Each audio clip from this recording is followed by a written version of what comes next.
Welcome to the Learning Pines YouTube. We hope this video helps. You start by verifying basics fast. Check your device model and Android version, and confirm which Google account is signed into Play.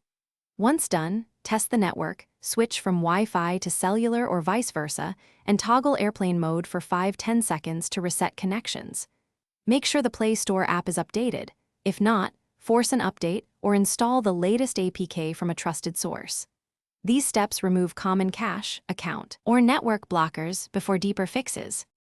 Next, clear Play Store and Google Play Services cache and storage. This resolves many mismatched listings.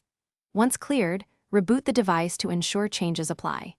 If the item is still missing, remove your Google account from device settings and add it back, then force a manual sync so Play can refresh entitlements.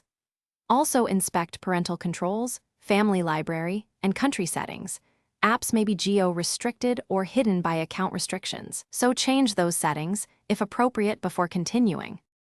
For persistent issues, obtain the app directly from the developer or a reputable APK mirror, but only if you understand security trade-offs. Sideloading bypasses Play's filters. As a last resort, perform a factory reset after backing up photos, contacts, and app data. This clears account/accounting errors. If the problem still occurs, contact Google Play Support and provide device model, Android build, Play Store version, and error logs. That helps them identify account or store side problems quickly. Thanks for watching. Consider subscribing if we helped you.